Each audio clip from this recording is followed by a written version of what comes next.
Hey guys, it's Ash, and I want to start by apologizing for my sudden disappearance. A lot of personal things have been going on in life, so I needed time away from YouTube. I also haven't been home for a while lately, and I just recently got back, so I can now make videos frequently once again. I love making videos and I love Clash Royale, so I want to be able to continue to make great videos for as long as I can. Sometimes things happen and I may need to take a break, but I promise you guys that I won't ever give up on YouTube. Also, I had done a $200 gift card giveaway in March, and I've already picked and sent messages to all the winners. Since I've received a lot of great feedback from you guys for doing this, I'm going to continue to do giveaways every month, so make sure you guys participate in all my videos.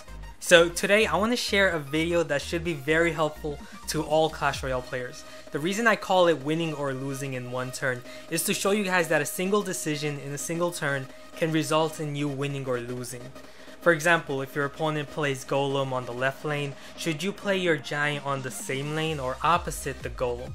Believe it or not, if you make the wrong choice, then you're likely to already lose the battle because you made that wrong choice. And because I couldn't think of a better title. So I'm going to simplify everything for you guys, showing you guys how easily you can win battles by making the right decision. So let's start with the Golem versus Giant, a big tank versus a small tank scenario. Whenever it's a big tank like the Golem versus a smaller tank like a Giant head to head, the Golem almost always has the advantage because it can survive a lot longer and continue to support with the Golemites. Let's look at a scenario where your opponent plays their Golem all the way at the back left lane, and then you decide to deploy your Giant all the way at the back in the same lane. This is a horrible place to deploy your Giant, and you'll see why. The reason for this is that by the time your Giant reaches the bridge, the Golem also reaches the bridge, and the Golem user will have lots of Elixir to kill your Giant while the Golem distracts all your supporting units behind your Giant. The Giant will die quickly, then the supporting troops behind the Golem will kill the supporting units that were behind your Giant and also deal a lot of damage to Arena Tower. What about deploying your Giant in the same lane but directly at the bridge? This is actually the worst possible place to deploy your Giant against the Golem because you open up yourself to a very big Golem counter push. The defender will likely lose a lot of tower health due to your aggressive push, but then you're gonna run out of Elixir and you won't be able to defend against the counter push, resulting in you getting hit harder and most likely losing your Arena Tower or worse. However, the case is different during double Elixir time. Since at double Elixir time you get Elixir faster, you will be able to attack more aggressively. Not only that, during double Elixir time, time is limited, so your goal should be to take down your opponent's tower before he takes down yours. So only during double Elixir time, aggressively deploying your Giant at the bridge in the same lane is the best move. So you can see as to how the timing of a battle is key for victory. If it's not double Elixir time, then it's the worst move. But if it is double Elixir time, then it's the best move. If you're someone who uses the Golem, then you should always deploy your Golem the same lane and distance from your opponent's Giant. This will almost always give you the advantage, but what do you do if you have a Giant? The best move you can make when your opponent plays Golem all the way at the back is to play your Giant on the opposite lane and on the bridge. This forces your opponent to either sacrifice their Arena Tower or use the remainder of their Elixir to protect their tower. If they decide to protect their Arena Tower, then they will not have enough Elixir to support their Golem, making it very easy to kill their Golem, while also dealing lots of damage to their Arena Tower. While if your opponent decides to sacrifice their Arena Tower and instead support their Golem, then you must make a decision to go for 3 crown before your opponent 3 crowns you, or also sacrifice your tower and defend against the Golem push. The safest move in this case is to not overuse your Elixir on your Giant push, and instead just use enough Elixir to take down their Arena Tower while making sure that you have enough Elixir to defend against their Golem push. Don't expect to shut down their Golem push because you just wasted a lot of Elixir on your Giant push. Instead, the best move is to sacrifice your Arena Tower while preventing your opponent from 3 crowning you. This way, you'll be tied 1-1, and every time your opponent deploys Golem, pressure them immediately with your Giant. If they drop their Golem and go for 3 crown, you can easily go for a 3 crown first with your Giant. If you're a Golem user, then you should not go after the King if you're tied 1-1. Go for their second Arena Tower because the King's Tower has a lot more HP. You should also never place down your Elixir collector when it's double Elixir time, or else the Giant player will rush in and steal your Arena Tower easy and you won't be able to recover back in time. The same rules apply for all other threats as well, and it's also why I always urge people not to play your win condition first. If you drop your Giant at the back without first scouting whether your opponent has a Golem or Lava Hound, then you'll immediately lose control of the battle. You want them to make the first move and play their tank, so you can take advantage of that, knowing what move to make.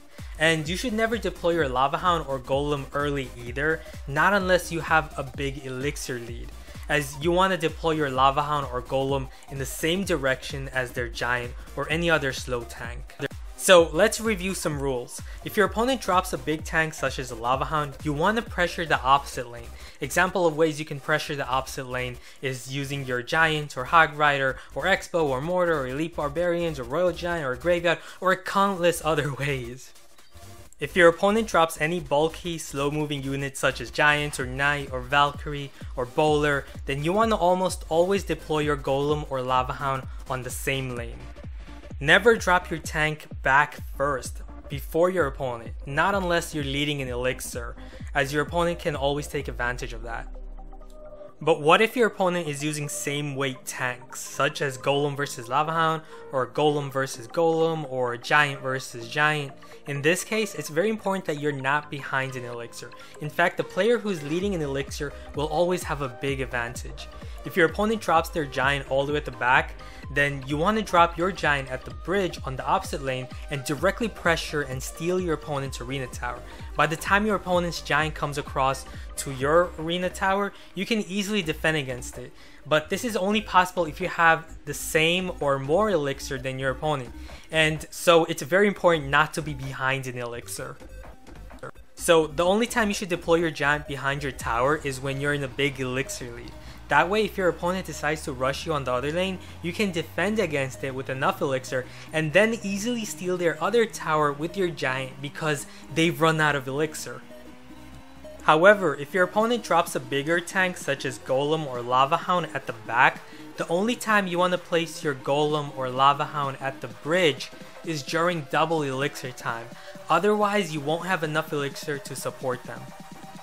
During the first 2 minutes of battle, when it's not double Elixir time, it's best to play your Golem or Lava Hound 2 or 3 tiles ahead of your opponent's Golem or Lava Hound. This is a very important concept to note. Why 2 or 3 tiles ahead? This is because the bridge is 2 tiles long. This means that your Golem or Lava Hound will cross the bridge first, allowing you to safely target their Golem or Lava Hound first, while yours distracts their supporting troops. So by targeting their tank first, you will be able to kill their Golem or Lava Hound first and be able to also kill their supporting troops because your Golem or Lava Hound will live longer. Now let's go over some other scenarios. If your opponent drops an expensive support unit such as an Executioner or Bowler or Witch at the back, then you should drop your Golem or Lava Hound in the same lane. Why? Because if you choose to deploy your tank on the opposite lane, then you risk sacrificing your Arena Tower if your opponent plays something like a Giant in front of them.